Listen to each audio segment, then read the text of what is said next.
musidɓe tedduɓe hettiyankoɓe ayawo weltare ɓiɓɓe fulɓe andu diine maɗa fedde heblo sukaɓe afrique so daneri filtima ɓaleri buuɗalirmede fere feeña windere fen jayɓatake bindaɗo jaslari nogas e jeetati yarkoma hitande ujunnaje nogas ɓattake men ko fate dewle kono jaslari hande en cuɓima haalde annabi men tedduɗo mo jami kise goni nde tawno gonɗen koye lewru makko kadi oɗo saaha mo gonɗen eɗen gandi haala ka heewi e nder aduna o caggal nde leydi France gardiɗo holliri wonde so tawi woni julɓe ɓe ndentaki ma hollir natal desinanogal taw desina koye mbadi sifade wiide ko oɗo woni annabi moɗon eɗen gandi ko toñangue mangue woni ɗon aduna kala dilli kono enen kalaten ko holi gonɗo annabi sallllahu alayhi wa sallam ɗum noon koɗo men hande ko sohna Coumba Sall taw ganduɗa ko bandira debbo tedduɗo cuusɗo joom gandal ene moƴƴi e kala saaha mbatten haqqillaji men faade bandiramen rewɓe ɓe nde tawno woto lesɗinen ɓe woto pamɗinen ɓe ganden ɓurnoɗo ɓattade annabi sallllahu alayhi wa sallam ene jiya hen nene men Aïcha ɓurnoɗo saktude hadisaji annabi sallllahu alayhi wa sallam ene jiya hen debbo ɗum noon woto pamɗinen debbo e nder rendo men ha tenti ko fati e banggue gandal to karallagal to ko musidɗo meɗen Saydou Abouba ɗum no ala no mbatten so wona sohna Coumba calmina bandiraɓe caggal nde min calminma min juurima ngan sa garen e annabi sallllahu alayhi wa sallam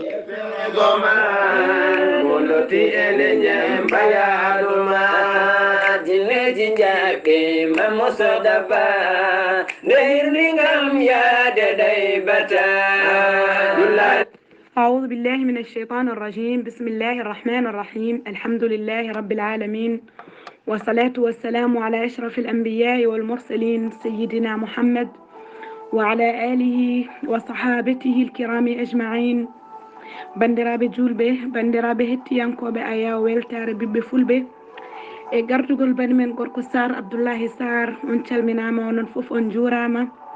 moni e mon foof inde mum e yettode muɗum moni e mon foof to salminte weltoɗo mi salmini ɗum ɗon mi juurima ɗum ɗon debbo hen gorko hen suko hen mawɗo hen ko bani moɗon debbo mo gowɗon hettade Coumba Sall ko kañum woni koɗo moɗon hande e buuɗal yurmede Coumba Sall an woni hande koɗo buuɗal yurmede bandiraɓe hettiyankoɓe ayawo weltare TV kala ene ketti en hande nayottoɗen koye annabi men tedduɗo sallllahu alayhi wa sallam saabu eɗen gandi oɗo saha kala haala ka heewi aduna he kono eɗen gandi e defte kala ene cifi jondam annabi sallllahu alayhi wa sallam defte kala ne cifi nunɗal e timmal e peewal ngal Allah subhanahu wa taala sife o so tawi noon ko neɗɗel ngel ganduɗa ala debbo ala ɓiɗɗo tene kadi hay gotanda jinna mum so tawi darima haali annabi sa sallam hunde mettata en nde tawno kala ko haali o haali ko hoore makko sohna Coumba Sall namdal men gadi ngal faadema hol gonɗo annabi sallllahu alayhi wa sallam askinana amin annabi sallllahu alayhi wa sallam kalana amin hol gonɗo annabi sallllahu alayhi wa sallam kanko woni Mouhammed ibnu Abdullah ibnu Abdul Muttalib ibnu Hashim ibnu Abdul Manaf ibnu Qusay ibnu Kilab ibnu Murrat ibnu Ghalib ibnu Fihr ibnu Malik ibnu Nadr ibnu Kinanat ibnu Khuzaymat ibnu Mudrikat ibnu Ilyas ibnu Madr ابن نزار ابن معاد ابن عدنان كان صلى الله عليه وسلم وإذا بلغ نسبي إلى عدنان فأمسكوا ود أن إذن كاد دو بعد صلى الله عليه وسلم ين كاتو عدنان دو كدوم وني هوية ما كدوم وني دنتي صلى الله عليه وسلم كلا جولدو إن فتي أندو صلى الله عليه وسلم نسب مودم إن فتي أندو أسكو صلى الله عليه وسلم إهولتو صلى الله عليه وسلم أمي بامكو بيتكو عبد الله ابن عبد المطلب بامكو رتيم إجومم kanko sallallahu alayhi wa sallam yogoy konngol wi omo woni e nder reedu yogoy konngudi mbi taw o jibinama yumma ko wiyete ko Aminatu bintu Wahab ibnu Abdul Manaf yumma ko ruttima e joomum kanko sallallahu alayhi wa sallam omo yaare e duuɓi jeetati ndeysan o woni el yatim kanko sallllahu alayhi wa sallam o jibina ko yowmul ithnin saabu o wi ñande altine ko ñande hen o jibina wadde enen mbiyen o jibina ko ñande altine hono amil fil hitande nde abraha o e habashi mbinoɗo ene hela kaaba ene jirba kaaba nden ɗon hitande o jibina hono amil fil caggal hadisa o wiyama e balɗe 55 min helaka ashabil fil kanko sallllahu alayhi wa sallam o jogui ko wiyama o jogui ko duuɓi 50 ko ɗin ɗon duuɓi o ruttori e joomi ko o nulama omo yaare duuɓi 50 bi'se makko kanko sallllahu alayhi wa sallam nden o yaretano ko duuɓi 50 kanko sallllahu alayhi wa sallam wadde muddatu nubuwa makko o waɗi ko duuɓi 22 kanko salawatu rabbi wa salamuhu alayhi o waɗi duuɓi 13 hen jeenayyi hen duuɓi jeenayyi o woni koye mekkatel mukarram ko heddi ko o waɗi ɗum koye medinatul munawwar kanko sallllahu alayhi wa sallam mbiɗen omo jogui suddiɓe ene jeeya e suddiɓe makko yummu sukaɓe makko el mashhura hono yumma khadijatu bintu khuwaylidin ko on ɗon jibini sukaɓe makko ɓe pop ma ada ibrahim kanko sallllahu alayhi wa sallam mbiɗen jeeya e zawjatuji makko khadijatu bintu khuwaylid e yummen sawdatu bintu zum'a e yummen aishatu bintu abubakar e yummen hafsa bintu umar e yummen zeynabu bintu huzayma e yummen zeynabu bintu jahsh e yummen ummu salama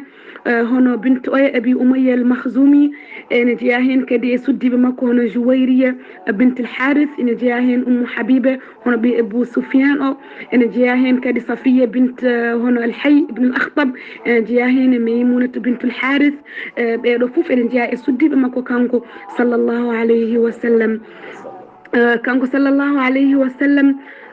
mbiɗen ɓiɓɓe makko ko ɓiɓɓe nayo rewɓe o dañje yumma khadija radiallahu anha o dañji e makko kadi ɓiɓɓe ɗiɗo worɓe omo jogui ɓiɗɗo gorko mbiɗen biteɗo ibrahim on wona yummen khadija jibin ɗum on ko yummen goɗɗo hono biteɗo mariel qitbiya kanko sallllahu alayhi wa sallam o dañje yumma khadija hono seyidatuna fatimatu zahra mo ganduɗon ko seyidatu nisa al alamin o dañje makko hono ruqayya o dañje makko hono ummu kulthum o dañje makko zeynab o dañje makko hono mo kunyirte o alqasum e goɗɗo o ko tayyib kanko sallllahu alayhi wa sallam ko ɗum ɗo woni howiye makko ko ɗum ɗo woni ko ganduɗa kala julɗo ene foti andude kala julɗo ene foti janngude kala julɗo kadi ene foti kadi wittude ha anda annabi muɗum sallllahu alayhi wa sallam kala julɗo ene foti wittude ha anda annabi mum sallllahu alayhi wa sallam machallah sohna Coumba a jarama golle ma jooɗi peeyi min gandi hol gonɗo annabi sallllahu alayhi wa sallam e suddiɓe annabi sallllahu alayhi wa sallam sohna Coumba paaɗen koye namdal gongal annabi sallllahu alayhi wa sallam holno waduno e galle muɗum saabu eɗen gandi gorko kala ene foti ñemtide annabi sallllahu alayhi wa sallam kanko annabi sallllahu alayhi wa sallam holno wano e nder galle makko annabi sallllahu alayhi wa sallam no wano e galle makko no waduno e suddiɓe makko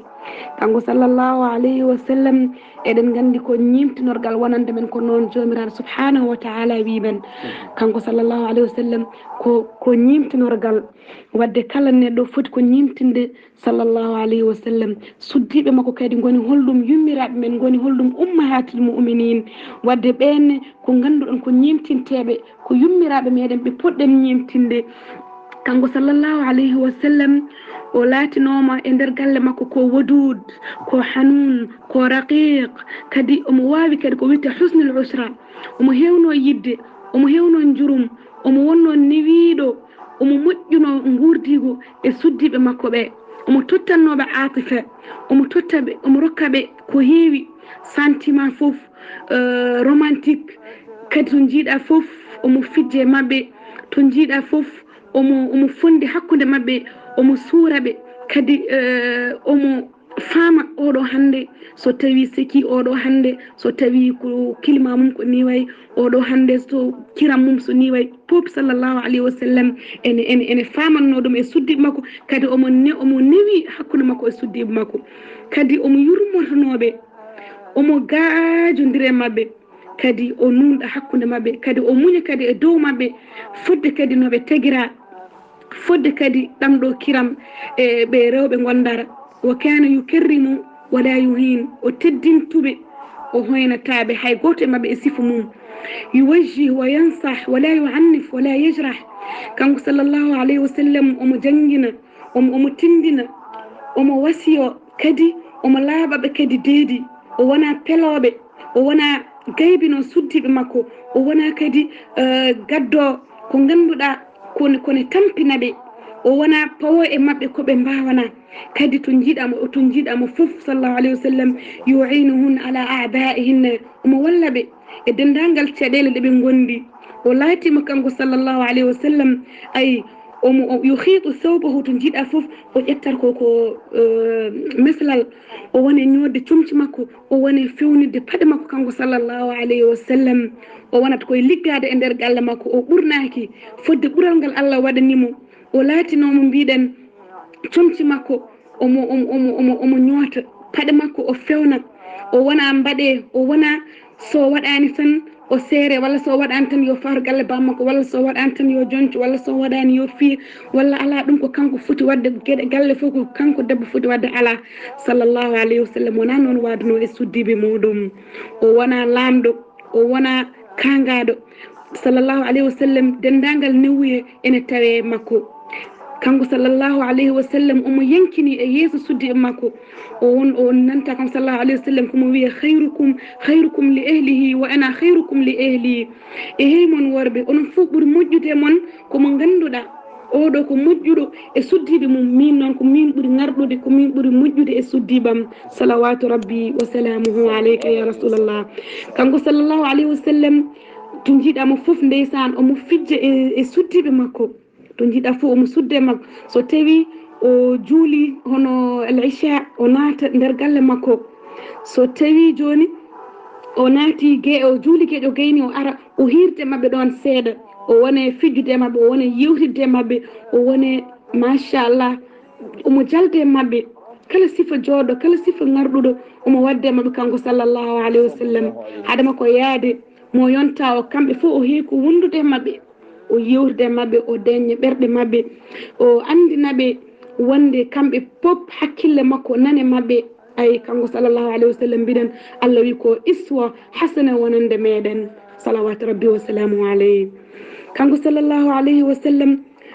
ala ko foti e nder galle ko kanko woni ñentinorgal ngarɗugal wonande kala jurtiɗo e Allah moƴƴere jurti kadi yawmal qiyama jengti kadi Allah ko haali yo Allah rokki en ñemtinde o gorko moƴƴo nonɗuɗo newiɗo ponduɗo galle mum ha feewi nde tawno ko darogal wonande meɗen dartinɗen e makko machallah jarama sohna Coumba ɓerde kala kecciɗi kadi minen kala min jiiɗi wadina annabi o sallllahu alayhi wa sallam sohna Coumba eɗen jiiɗi garana en holno annabi sallallah alih w sallam waduno e sukaɓe kanko sallallahu alayhi wa sallam o waduno e sukaɓe no jiiɗa sallallahu alayhi wa sallam ene wonde sukaɓe cikkata ma koye mawɗo o wondi الطفل له قيمة في حضرته صلوات ربي وسلامه عليه شكل ركر دم كفلر شكل أتدنت دم كان النبي صلى الله عليه وسلم كان يجعلهم يعبرون عن أفكارهم ويرفع من همتهم تنجيد أفكام صلى الله عليه وسلم وهدر شكل سوسك حالي وهدر دم دونو بيدو سكابي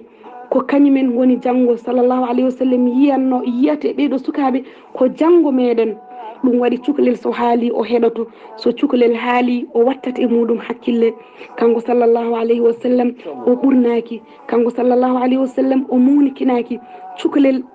ko woni cukalel ko fof to sallallahu alayhi wa sallam ɗo ene teddi jiida yogoy hen cukalel wawa haalde so mawɗo haali cukalel haali wiye deƴƴu ka bonɗonedi ala sallallahu alayhi wa sallam wona noon waduno e sukaɓe kanko sallallahu alayhi wa sallam to jiiɗa foof omo gajodira e sukaɓe omo fijje mumen omo heeɗo ɗumen kanko sallallahu alayhi wa sallam waɗino ndeysan saaha goto wiya o yalti ko juuloyde hono salatil eid ñande julde omo juuloya joni noon o yi sukaɓe fara'a sibiyan yalabun o yi sukaɓe ene pija ووجد صبيا واقفا يبكي ويتقل الهين قوتل إن جني إن ويا كان صلى الله عليه وسلم وي تقل ما يبكي أيها الصبي فقال له الصبي وهو لم يعرف إنه النبي صلى الله عليه وسلم وميم دعني أيها الرجل النبي نامدي مؤنسك للغنبيرة كان وسوء أن أقول حلوا النبي صلى الله عليه وسلم وميم دعني أتم عن قرق أتم فإن أبي مات في إحدى الغزوات من بابم جنة دم قرق ماي وشهدني قوت قلول النبي صلى الله عليه وسلم وأمي تزوجت بغير أبي نينم قرق قرق رستي دم قرق قرق جوكتي مدم فأخذ داري وأكل مالي ونبي وتيتي قلم ونيامي جودم فصرت أبي صلى الله عليه وسلم فصرت كما تراني عاريا جائعا حزينا ذليلا وتيتي جودم بابام أتشنو كم فو وتيتي وهفتي قلم وتيتي جودم لون ونجيد أكم كنت نجيد أهم دو أن صلى الله عليه وسلم بدني مي بورناكي تشومتي بدي هولي أنني بدي هيدي كم صلى الله عليه وسلم badi cukalel ngel ndeysaan o yiɗi muñide cukalel ngel anani o wi cukalel ngel woto way o wimo armi haalan ma o wimo a yiɗa mi wona bamma min sallallahu alayhi wa sallam o wimo a yiɗa mi wona bamma o wimo akunu laka aban wa aisha umman wa fatimatu ukhtan wa ali أنني عما والحسن والحسين ngona إخوة ما an ndeysaan cukalel ngel way دون تكلنجل عندك النبي صلى الله عليه وسلم تكلنجل بيمو كيف لا أرضى يا رسول الله ونبي تكلنجل تقلمك كان صلى الله عليه وسلم وبورني متشمشي ونيمني محاوهاري تشمشي بردي يود نديسان وبورني تكلنجل أرتي سكابي بهندنا تويني بيجي سكابي بيمبيمو كنغندو دام أن كبويان كورن أروني دو أروي جوني أرتي إلي وانا أنني وي سكابي mi darinoma ɗo henna mbeɗa woya on ɗon waktu komi keydunoɗo joni mi haari on ɗon waktu komi kolnoɗo joni mi holti o wiɓe saabu sallllahu alayhi wa sallam woni babam yumma aicha woni nenam fatimatu zahra woni monam alhasan walhusain ay holɗum goni mawniraɓam ɓen ɗon ndeysan sukaɓe ɓe kañumen ɗon mbi hanino minenne taw babiraɓe amen mayino e golwole mbete sallllahu alayhi wa sallam ene wona baabi amen aicha wona neni amen fatima wona mawni amen ayi ɗum tan ene findina salawatu rabbi wa salamuhu alayhi no waduno e sukaɓe ƴeewen hakkude makko kanko e Enes oɗo ibnu Malik Enes are makko kone fandi kanko nehi Enes ha Enes wiya khadam rasul sallllahu alayhi wa sallam holko wiyanno Enes ne joguino mawnum holko wiyanno ɗum sifaji joɗɗi sifaji garɗuɗi sallllahu alayhi wa sallam ene waddanno ɗum e sukaɓe sikki ala sen mbiyen kalno annabi sallllahu alayhi wa sallam waduno e sukaɓe wallahi en gaynata wallahi en kalata hay feccere feccitinde no waduno e sibiyan kanko salawatu rabbi wa salamuhu alayhi sallllahu alayhi wa sallam oɗo annabi sallllahu alayhi wa sallam eɗen gandi oɗo hen wona natal desinama woni annabi sallllahu alayhi wa sallam est ce que annabi sallllahu alayhi wa sallam est ce que annabi sallllahu alayhi wa sallam sohna Coumba a jarama golle ma jooɗi peewi namdal men gongal min jiiɗi ko jubbana en jikkuji annabi sallllahu alayhi wa sallam woni akhlaqu annabi o sallllahu alayhi wa sallam ko yowiti e sifaji أخلاق النوافذ النبي صلى الله عليه وسلم كو أدي فوف غندن كو سيدة وني كو أندا هين كو سي ألا كو فام هين سو ونا سيدة دي ونو دوم حالدو تاكو دي ونو كان أحسن الناس وجها وأحسنهم خلقا أدنو أو فوف كو صلى الله عليه وسلم بوري دوم يودي بوري دوم مجود جيكو بوري دوم نردو oɗo mo ganduɗa ko wiya wa kana huluquhu alquran mo ganduɗa jikku muɗum tan ko qur'an alkarim sallllahu alayhi wa sallam ko kana alquran ko qur'an yamshi woni sallllahu alayhi wa sallam so tawi wiyama tan jikku moƴƴo sikki ala kalko qur'ana wi ko ɗum won ko waɗata cifriɗo hono ni haalde ɓuuri muɗum weeɓani haalde haala mum weeɓani ɗum tagui e deftere بصري أن وي إنما مثل صفاتك للناس كما مثل النجوم الماء أي سوتوي يمن بيني كالا صفات مكان برد ويندر صلى الله عليه وسلم من غندو وما ينطق عن الهوى biɗo eddebeni rabbi fa ahsana ta'dibi ko Allah tabaraka wa ta'ala heeti e nedemi o ngardinimi ko mo Allah nehi fewni nehgol muɗum bandiraɓe sifa muɗum on ala mo fondete sikki ala haaldotako Allah tabaraka wa ta'ala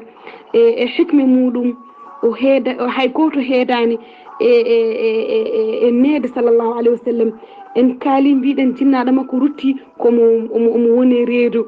anani jinnaɗo makko debbo rutti komo yaare balɗe ala omo yaare duuɓi wiyama duuɓi nayyi wiyama duuɓi ɗi jangɗini eɗen gandi oɗo ko Allah heetti e nehde ɗum mo Allah nehi noon bandiraɓe on ɗon sikki ala neydi muɗum enen en mbawa haalde ɗum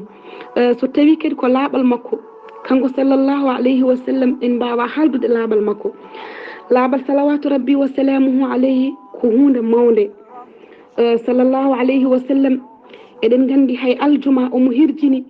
ko wiyete lotgal ko ɗum ɗo ene findina laaɓal omo hirjini ko wiyete leeɓre ɓandu nde ittete omo hirjini nde neɗɗo soccoto omo hirjini nde neɗɗo fini foof yo lawƴat juuɗe mum omo hirjini yo neɗɗo hebbin ko soccoto nde wonno coccogol kanko nelaɗo o wi ko sinno wonano o yiɗano tampinde leñol makko holɗum waktu foof o yamirat ɗum yo socco o yamirat ɓe yooɓe cocco ɗum noon holko firtata tindinata ko laaɓal makko kanko sallllahu alayhi wa sallam wadde sallllahu alayhi wa sallam en mbawa haaldude hono laaɓal makko en mbawa haaldude sifaji makko en mbawa haaldude hono akhlaq makko kanko sallllahu alayhi wa sallam kanko salawatu rabbi wa salamuhu alayhi ko yowiti e sifaji makko eɗen gandi Enes ibnu Malik ene haala Enes ene wiya yiyani urnaki hendu ɓurndu sallllahu alayhi wa sallam urde memani harir ɓurani nawre sallllahu alayhi wa sallam ɓandu sallllahu alayhi wa sallam ɗadde wadde salawatu rabbi wa salamuhu alayhi en mbawata sifademo en mbawata haalde jikkuji makko en mbawata kadi haalde laaɓal makko saabu sikki ala kalko mbawɗen haalde ɗum ɗon en cuwa taw haalde hay feccitinde ko ganduɗa eɗen ha mbawen tan arde e laaɓal makko en kaalani sallllahu alayhi wa sallam ko gentleman to jiiɗa fof urat nden sahabaɓe gandirtuno rewi ɗo koye lati makko koye parfum urɗo eɓe gandiranno sallllahu alayhi wa sallam rewi ɗo saabu heddoto batte mum heddoto koye laabi sallllahu alayhi wa sallam ko mum ko ɗum haaldota ko wiide en haala ko sallllahu alayhi wa sallam ɗum sikki ala ko wiide ene werlo nangue ɗode ɗum sikki ala jomum tampat tan kono yettotako machallah sohna Coumba golle ma jooɗi peewi annabi sallllahu alayhi wa sallam e jikkuji makko haaldotako ene jeeya e jikkuji makko laabde laaɓal no feewi no feewi ari hen no moƴƴi e urnade e wadde kala sa urantede wandi fayida sohna Coumba golle ma jooɗi peewi min beltanimama no feewi namdal men gongal holko woni yidde annabi sallallahu alayhi wa sallam mbiyete mboɗo yiɗi annabi sallallahu alayhi wa sallam noon koye ɗemgal sallallahu alayhi wa sallam teni kala ko annabi yamirimi mi watta holko woni yidde annabi o ko yowiti yidde annabi holko woni yidde annabi sallllahu alayhi wa sallam mahabbatu nabi sallllahu alayhi wa sallam yiddemo ko ɓural ko saadatu dunia wa najat al akhira walla mbiyen ko saadat darain ko malal aduna e daɗal fof mofti ko yidde sallllahu alayhi wa sallam nde wonno julɗo sellata o wona julɗo so wona ɓernde makko nde sella e yidde ɓurɗo windere sallllahu alayhi wa sallam holko woni yidde sallllahu alayhi wa sallam hol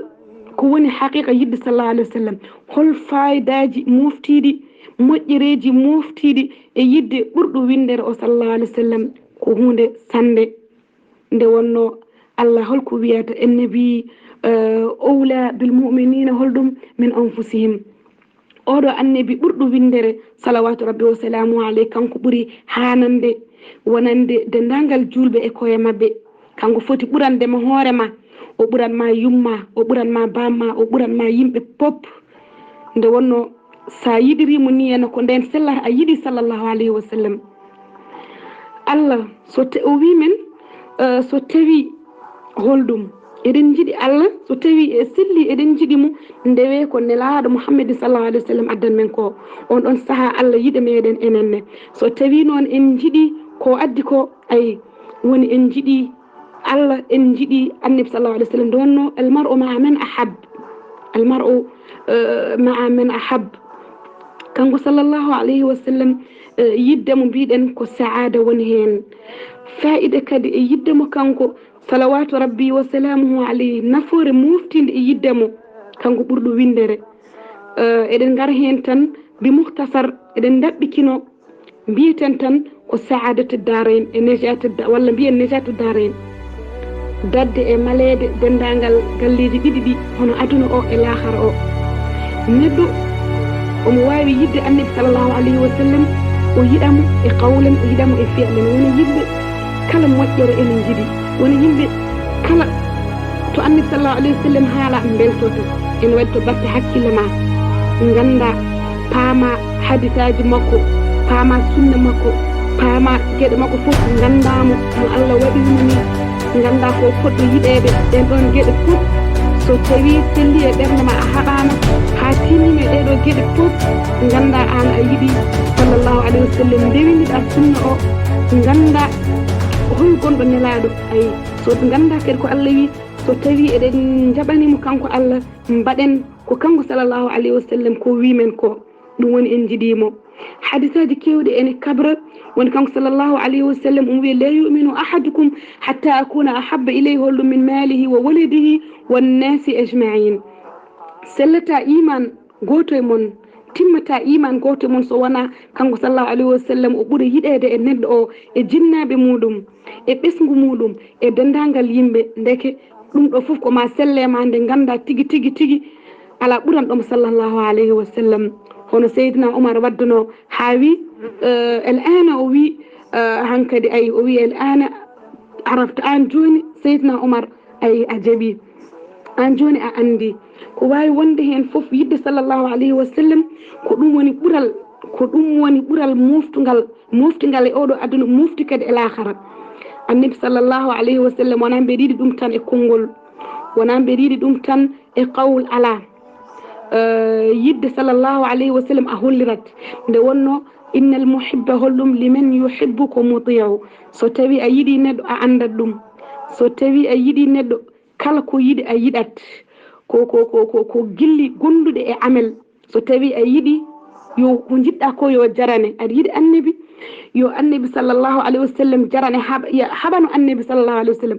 janngo siira annabi sallallahu alayhi wa sallam ñemtin golle sallallahu alayhi wa sallam aɗa yiɗimo a waƴaka ɓesguli makko a waƴaka ahlu beytu makko a waƴaka ko addi a waƴaka ko yamiri ala fof ko aɗa yiɗi annabi ala ko ganduɗa e annabi ala nden ɗon yidde wona yidde a anda no foti duuɓo wuura anda golwole makko anda ɓesgu makko no foti a anda suddiɓe makko no foti haydara anda e gurdam makko mbiya aɗa yiɗi neɗɗo so yiɗi ene heewi wittude ko yiɗi ko neɗɗo so tawi a yiɗi aɗa heewi wittude ƴewata hay sino tan ko acteur jiɗɗa film aɗa heewi wittude e google ha ganda acteur o duuɓi makko hol ɓiɓɓe makko o resani neɗɗo so tawi a yiɗi yo ɗum jogo mande aɗa yiɗi ko ɗum ɓeydara tabitinde yidde nde ɗum woni yidde sallallahu alayhi wa sallam weeɓani yidde sallallahu alayhi wa sallam wondata koye qawlan e fi'lan e pop qawlan e fi'lan fof wonde hen jiɗamo e konngol jiɗamo e gollal ñembamo e fayidagal a jarama sohna Coumba golle ma jooɗi peewi yewtere men puuɗal yurmede ari e naywude kono kadi sikki ala so eɗen kaala annabi sallallahu alih w sallam en tampata sohna Coumba Sala konngol ma wasiya faade e rendo ngo wasiyam e rendo ngo ko tinnoɗen e kulol Allah wasiyam e rendo ngo tinnoɗen e kulol Allah tinnoɗen kadi laaɓodiren deedi e koye meɗen laaɓodiren ɓerɗe e koye men lawƴen ɓerɗe meɗen ha laaɓa tinnoɗen jangginen ɓesguli meɗen jangginen sukaɓe men janggen tinnoɗen e diine meɗen nde wonno en ngala so wona diine meɗen kadi mbeɗa waso kadi wandiraɓe worɓe ɓe tinnoɗe e suddiɓe ɓe nde wonno sallallahu alayhi wa sallam wi astawsu binnisa'i hayra astawsu binnisa'i holɗum hayra woni o wi onon fof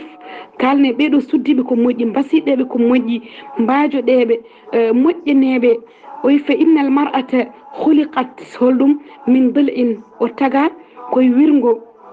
wirgo woni ko debbo taga fa inna holɗum awaj ma fi dil holɗum ko ala o wi in dhahabta tuqimahu holɗum kasarta so tawi a wi ɗum ɗo o hono wirgo ngo